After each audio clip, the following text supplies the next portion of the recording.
I'm here at Mount Vernon Presbyterian School with Coach Wayne Dabbs, and Coach, obviously Marquez, a pretty special athlete that's committed to the University of Tennessee. Tell us, what type of skills does he possess, and how do you plan on using him here his senior year? Marquez is definitely a special talent. He's a really a raw athlete when we first got here last June, and he's really grown into a really fundamentally sound young man just because of his work ethic. He's a sponge as far as he's very coachable and teachable. He takes very much pride in what he's doing. As far as where we can use him anywhere.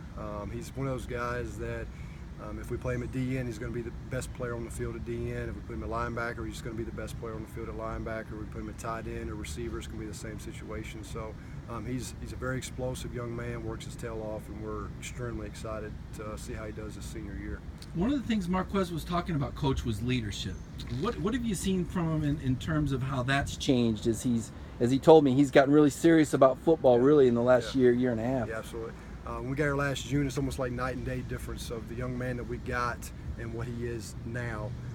As far as just 6:30 morning workouts, he was 50 for 50 from January 11th until we ended. So he was there. He's accountable. He's on time.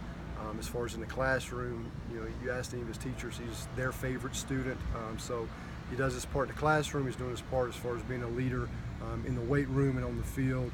So really, I can't say enough good things. He's the type individual you try to build a program around, not just because of his ability, but what he does with our 9th graders and what he does with our 10th graders and what he does in the community is what Mustang football is all about.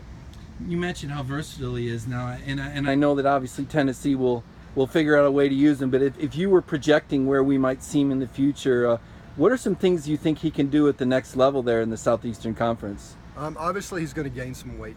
That's something that you guys at Tennessee will do a great job as far as the weight room and nutrition and things like that. So he's going to gain probably 30 pounds. So he's going to be a 230, 240 pound, probably a defensive end is what I would say. He's such a good pass rusher. He's hard to block. He's so explosive. That's the word you hear is explosive. One of the most explosive young men you'll see. So I can see him as really a very good defensive end that can drop back into coverage because he's got great hips and the speed's obviously there. So he's going to be one of those guys that can cop back and cover a slot receiver, but he's so good coming off the edge, so I could see that happening for him. This is Mike Griffith for the Atlanta Journal-Constitution, SEC Country. Coach Dabbs, thanks for your time. Yes, sir. Thanks for being here.